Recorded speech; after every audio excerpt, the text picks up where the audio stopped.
안녕하세요. 저는 은혜교구 은차를 맡고 있는 이용자 집사입니다.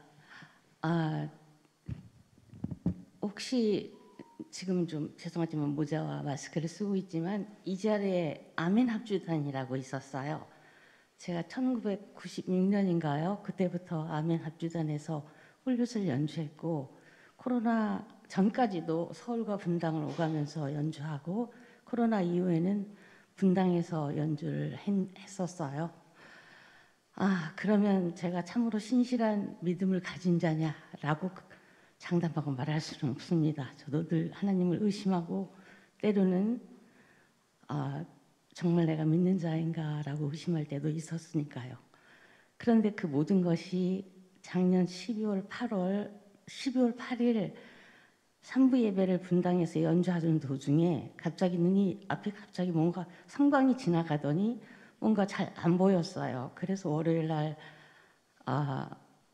안과를 갔더니 검사를 하더니 삼성병원으로 바로 소개를 해주더라고요. 그래서 삼성병원에 가서 신경과를 갔더니 MRI를 찍으라고 해요. 그래서 찍고 집에 와서 이틀 후에 응급실로 실려갔습니다.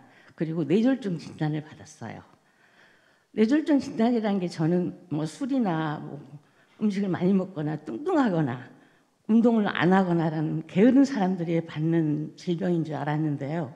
저는 작년 10월 달에 세계 해동검도 선수권 대회에서 청장년부에서 은메달을 땄거든요.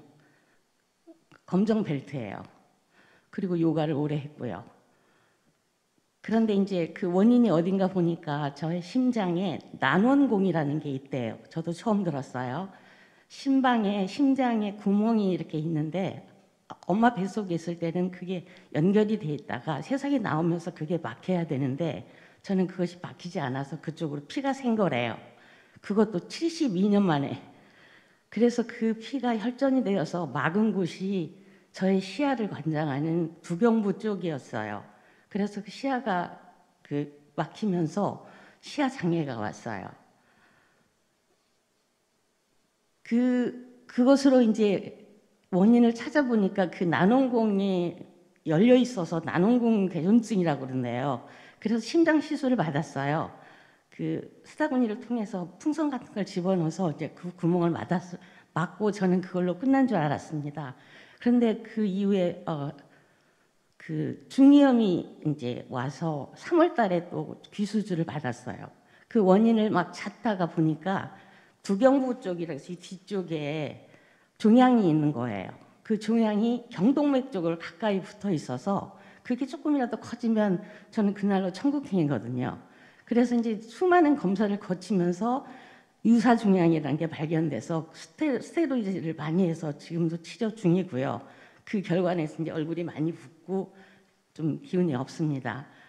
그 과정을 거치고 3월에 시술을 받고 그 모든 검사 중에 유방암이 발견이 됐어요. 그래서 지금 20주차 항암 치료를 받고 있습니다. 왜 이렇게 저한테 이렇게 수많은 질병이 한꺼번에 왔을까요? 모든 사람이 그거를 어느 심리학자가 몇 가지 단계를 얘기를 해요. 맨 처음에 분노라고 합니다. 내가 왜? 뭐 때문에? 내가 뭘 잘못했는데? 그러다가 이제 결국은 수용이라는 단계까지 가는데요. 저는 그 뇌졸중 진단을 받을 때 참으로 이상하게 마음이 편안했어요. 이게 왜 마음이 편안하지?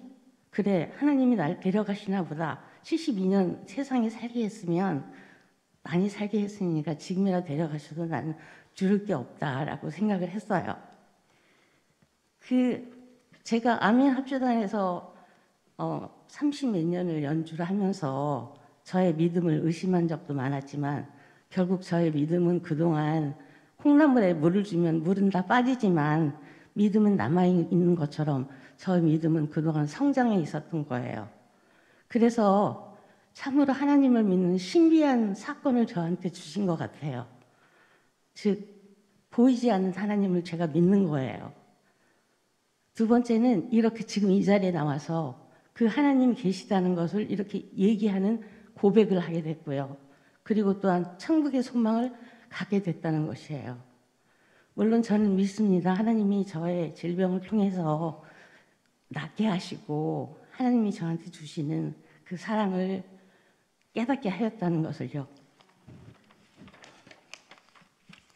신앙과 질병에는 공통점이 있는 것 같아요.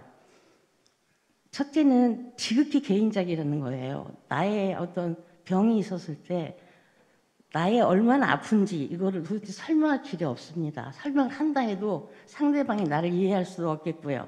그래서 교회 안에서 제가 암에 걸렸습니다. 그랬을 때 암을 경험하신 분들이 저한테 해주는 얘기는 아무것도 없어요. 그냥 자기가 이렇게 아프니까 너 이렇게 참아라 이런 얘기를 안 하시더라고요. 그냥 뭐 물어보고 싶은 거 있으면 물어보세요 이렇게만 얘기하지 얘기를 안 해요. 근데 제가 경험해 보니까 아픔은 설명할 길이 없어요. 그냥 내가 아픈 거예요. 그럼 신앙도 마찬가지예요. 내가 믿는 하나님에 대한 믿음은 겉으로는 얼마든지 내 믿음을 자랑할 수 있지만 진심으로 내 마음 깊은 곳에 믿느냐 안 믿느냐는 지극히 개인적인 것이에요. 그런데 거기에 또 차이점은 있더라고요. 신앙의 경우에는 교회 생활을 통해서 위로를 받고 그 믿음이 조금씩 자라는 걸 느낄 수 있다는 거죠. 제가 의심을 가지고 신앙생활을 하고 아멘학교 때도 봉사하고 은찰로서 한 동안에도 제가 온전히 하나님을 믿었다고 장담할 수는 없습니다. 저도 의심해요. 때로는 정말 하나님 계신가? 과연 내가 정말 천국에 갈까? 의심을 하지만 이런 일을 통하여 하나님께서는 저에게 그 신비로운 생각을 확실하게 심어주셨어요. 혹시 이 자리에 누구한테 끌려 나오셨거나 혹은 지금도 내가 정말 하나님을 믿는 것일까? 천국은 있는 것일까? 내가 정말 죽음 뒤에 천국에 갈까라는 의심이 계시다면 조금만 참으세요. 그 사이에 교회 생활을 통해서 얻어지는 그 말씀들이 내 마음속에 천천히 자리 잡아서 그 신비로운 그 믿음을 가지게 될 것이라고 여러분도 똑같이 가지게 되라고 믿습니다. 치료 기간이 많이 남았어요. 아직도 의사는 뭐라고 확실하게 얘기하진 않아요. 그렇지만 다행히 그 암 자체가 순한 암이라고 얘기를 합니다. 말하자면 표적 치료가 가능하다고 해요. 얼마나 걸릴지 모르지만 하나님께 주시는 말씀이 있습니다. 누가 하나님의 사랑에서 외를 끊으리요? 환난이나 고난이나 그 아무것도 아니라는 거예요. 영어로는 트러블 혹은 하드십 이거를 돼 있거든요. 그러니까 제가 갖고 있는 트러블과 하드십을 있다 하더라도 그것을 하나님이 저를 사랑하시는 것을 끊지는 않을 거예요. 그리고 하나님께 시간은 얼마나 걸릴지 알 수 없지만 저를 낫게 해주시리라고 믿습니다. 네, 여러분도 저를 위해 기도해 주세요. 감사합니다.